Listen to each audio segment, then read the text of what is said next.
Feel the power of the dark side. Oh, sick hat, bro. The Old Republic is an MMO that came out in 2011, and I absolutely loved it. Close the blast doors. Punch it!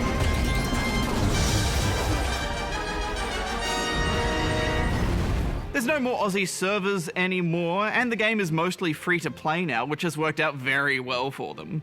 It's had two main expansions, Rise of the Hutt Cartel and The Shadow of Revan, and the third one has just been released, Knights of the Fallen Empire. At long last, I am truly free. So Bajo, you might ask, why are you reviewing expansions for a laggy, glitchy MMO that came out 4 years ago? I'll tell you why. Because BioWare know how to tell a story full of feels. And these expansions are full of feels. Also, I got the sweet pirate hat. Say all you like about Revan.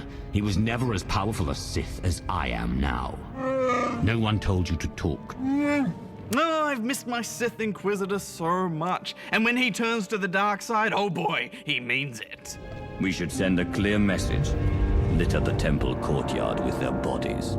Straight away, my lord. So, after spending about a week reacquainting myself with the controls and working out how to get off that bloody space station, and an intense quantity of creepy Sith flirting.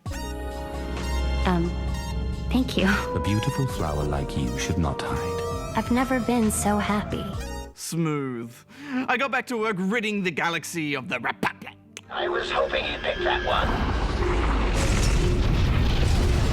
So if you'll indulge me for a moment, I'd like to quickly recap the first two main content expansions. Nothing personal. Over the last couple of months, I've been able to play through them in just a few sessions thanks to a new streamlined quest system, which makes the important story quests purple so you can just power through. And that's really helpful because there is barely anyone playing this old content. I think I saw 3 people and killed 2 of them. And those deaths don't even matter because no one was watching. Rise of the Hutt Cartel wasn't that memorable, mostly because it was about this isotope thing. Isotope 5 needed for our defenses. And some drills. Narrowing beam by 0.02%. And some hearts. And it wasn't really about your story. The planet is secure. But it did have some lovely art, and it reminds me how true to the universe this game looks. Really what it did though was set up expansion 2, Shadow of Revan, which was so good. So very good. Good. Revan is no longer among the living. It's not Revan himself, but those who follow his doctrine we're concerned with. It was full of beautiful locations and exciting fights. I have the power, and you have nothing! BioWare do villains so well. They're just so good at making you hate a character in such a small amount of time, and then really love destroying them. When every life on this world has been exhausted, I want you to be alive, to know that I succeeded. There were a few new characters to meet along the way, such as this unusually terrifying Wookiee. And the other 2 main characters were Lana and Theron, and I particularly enjoyed hating on Theron. That's right. I'm saving your lives. You got a problem with that? As a matter of fact, I do. Figured. And falling for Lana was a digital delight. I thought we shared something. You aren't wrong.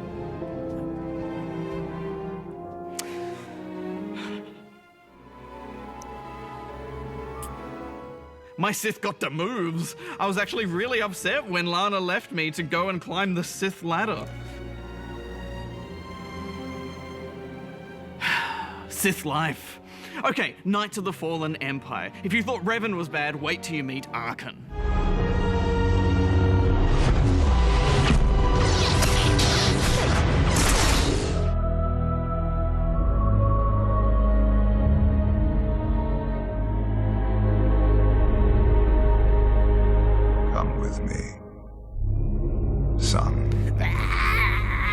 So much emotion, so much setup. I'm going to be really careful about spoilers because they're trying to get back to their KOTOR roots with this expansion.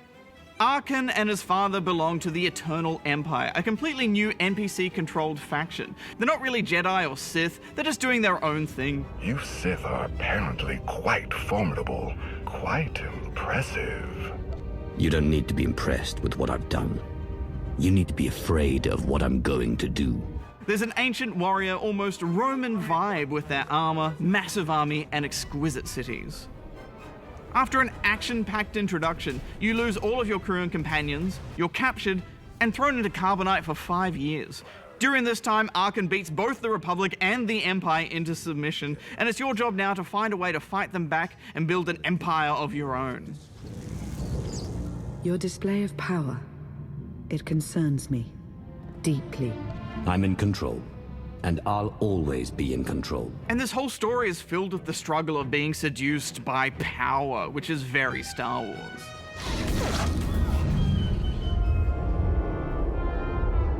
What is this? An opportunity. I could save her. I only require the briefest moment of control. The biggest change with this expansion is that they've thrown out the massively multiplayer element of this massively multiplayer online role-playing game. This is single-player content. You can't really play it with friends. It's also episodic. They've released 9 chapters with another 7 coming soon. Shall we investigate the technological object? It's an interesting direction for an aging MMO to take, and I think it's a good move because the Old Republic is the only MMO where I think story really matters, and that's mostly because you're in control of so much of it. And because it's streamlined single-player content, there's none of that grindy MMO stuff where you have to get 12 Womp Rat husks for every second NPC you meet. And they've really upped their game with the choice consequence stuff too.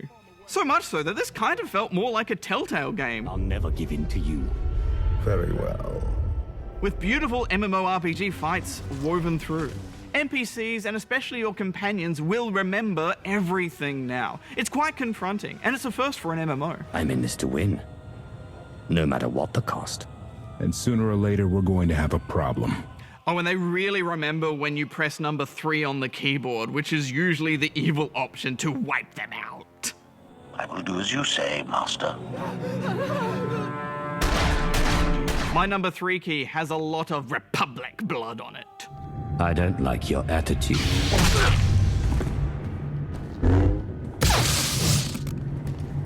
Where have you been all my life? Stabbing things. So suddenly, trying to keep your companions happy is really important. And being an MMO, once you've made your decision, you can't reload an old save file.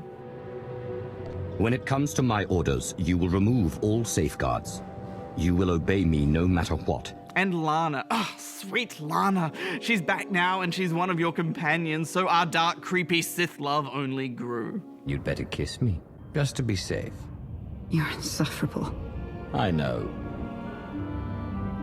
There are a few new graphics tweaks, and you can tell they've spent a lot more time on presenting this in a more cinematic way now too. However, there are still those glitchy cutscenes, and the transitions are a bit rough, and that does take a toll. Hard enough, and they'll be out for a good long... Lana vouches for him. Lana Benico, Minister of... But I think that's all trumped by how much care is being put into these new stories. The writing is fantastic, it's full of levity and gravitas. Fear and respect you, unlike his father. My exact calculation. And the dialogue often echoes lines from the films, almost too much in a way, like they're just trying to cram it in wherever they see an opening. Almost there. There isn't really anything new on the combat side of things, but Knights of the Fallen Empire has one of the best Star Wars stories that I've ever played through. And there's still more chapters to come, as long as you're up for paying that subscription fee for a while. If you're a fan of this Dragon Age Mass Effect storytelling style, and you liked Old Republic when it came out, then it's absolutely worth jumping back in my opinion. Plus, did you see my pirate hat? You can get a pirate hat, and you can wear it all the time because of this fantastic new costuming system. Let them try to stop me. Alright, let's see if we can find some rebel scum. Oh, out of juice.